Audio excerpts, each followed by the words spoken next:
আসসালামু আলাইকুম, সবাই কেমন আছেন? সবাইকে আমার নতুন আরেকটি ব্লগে ওয়েলকাম করছি। সেদিন রান্নার একটা ভিডিও করেছিলাম, সেটাই আপনাদের সাথে শেয়ার করব। যেহেতু আসলে ডেইলি ব্লগ আমি দিতে স্বাচ্ছন্দ্য বোধ করি না, আর এটা আমার কাছে অনেক কষ্টকর মনে হয়, আর টাইম নষ্টও হয় আমার কাজের। সেক্ষেত্রে আমি আসলে এভাবেই যখন যেটুকু পারি, যেটুকু আমার দিতে কমফোর্ট ফিল হয়, ওইটুকু ভিডিও দিয়েই আপনাদের সাথে কিছু কথা শেয়ার করি। এভাবেই ধীরে ধীরে এগিয়ে যেতে চাই, নিজের কমফোর্ট জোন থেকে কাজ করে। তো আমার ভিডিওগুলো আসলে আমি জানি হয়তো অনেকেরই বেশি ভালো লাগে না, আবার হয়তো কারোরই যে ভালো লাগে না তেমনটাও না। তো দেখতে থাকুন, দেখতে দেখতে হয়তো একটা সময় ভালো লাগবে। আর আমি আসলে চাচ্ছিলাম ইউটিউবে এমন কিছু ভিডিও দিতে যেটা থেকে একটু শিক্ষণীয় হবে, কেউ কিছু শিখতে পারবে নতুন কিছু। কিন্তু আসলে এতটা সংসারের কাজের প্রেশার যে সেভাবে হয় না। যাই হোক, বাচ্চাদের স্কুলে পরীক্ষা শুরু হয়ে গেছে। সব স্কুলে মোটামুটি সরকারি সব স্কুলে পরীক্ষা শুরু হয়ে গেছে। এখন আরও চাপে আছি। আর বাচ্চার চেয়ে আসলে বাচ্চার মায়েদেরই পরীক্ষার টেনশনটা বেশি থাকে। তবে আমি আসলে পরীক্ষার সময় টেনশনটা নেই, আর বাকি সময় আমি চেষ্টা করি যেন ওকে একটা রুটিনের ভিতর পড়ানোর জন্য চেষ্টা করি। এত প্রেশার আমি আসলে নেই না, কারণ বাচ্চারা যখন বড় হয়ে যাবে তখন নিজের পড়ার যে একটা দায়িত্ব সেটা ইনশাল্লাহ ওরা বুঝবে। তা যাই হোক, তারপরও একটা গাইডলাইন্স দিতে হয়, গাইড করতে হয় বাচ্চাদের।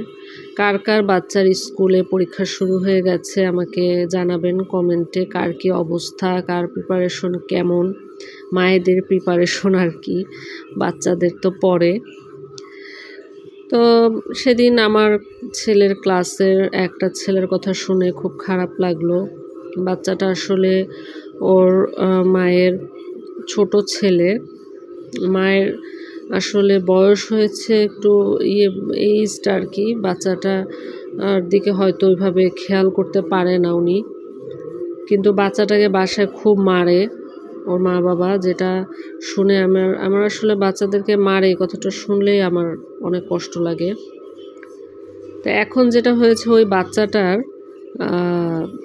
পড়া মাথায় ঢোকে না, ও কিছুই পারছে না। ও ফেল করেছিল গত বছর, তারপর ওকে আর কি টিচাররা উঠাইছে নেক্সট ক্লাসে। তারপর ওর মা মনে হয় ওকে একটা কোচিংয়ে দেয়, কিন্তু যেটা হয়েছে যে ও আসলে কোচিংয়ে ওইভাবে ও পড়া ধরতে পারেনি। আর বাচ্চাদের হয় কি, কোচিংয়ে দেওয়াটা আসলে এক অর্থে ঠিক আছে, দিয়েছে, কিন্তু আমার মনে হয় যে কোচিংয়ে দিলেও বাসায় আসলে সব বয়সের বাচ্চাদেরই পড়ার আসলে একটা তদারকি মা বাবার করতে হয়, যে বাচ্চাটা আসলে কি পড়াটা বুঝছে কি না। আর কোচিংয়ে আমার মতে বড় ক্লাসে দেওয়াটাই ভালো। ছোট ক্লাসে প্র্যাকটিসের জন্য দিতে পারি, কিন্তু বাসায় আমাকে গাইড করতেই হয়। আপনি বাসায় টিচার রাখলেও আপনাকে গাইড করতে হয়। তো এই আর কি সার্বিক অবস্থা বাচ্চার পড়ার। আসলে বাচ্চাদের কেউ গায়ে হাত দিবেন না, মারবেন না, এটা করে আসলে কোনো লাভ নেই। এটাই হচ্ছে কথা। আমরা যা আসলে সবসময় তো কন্ট্রোলে রাখা যায় না, কন্ট্রোলে থাকে না মাঝে মাঝে, কিন্তু মারারও একটা লিমিট থাকা উচিত এবং একটা সীমা থাকা উচিত। অতিরিক্ত অনেকেই আছে অতিরিক্ত বাচ্চাদের সাথে জোর জবরদস্তি করে, এটা খুব খারাপ। যেটা হয় সেটাই হবে, আমাদের চেষ্টা করে যেতে হবে আর দোয়া করে যেতে হবে, এই আর কি। তো সবার বাচ্চাদের পরীক্ষা কয়টা শেষ হলো, কেমন হলো, এগুলো জানাতে পারেন। আর সেদিন এই যে একটা ফ্রাইড রাইস রান্না করেছিলাম, এটা যে আসলে কি রান্না করেছিলাম আমি নিজেও জানি না। আতপ চালকে বাসমতি চাল ভেবে আমি রান্নাটা করেছিলাম। আর এই যে মশলাটা দেখছেন সিজনিং, এটা কেউ কিনবেন না, খুবই জঘন্য একটা মশলা।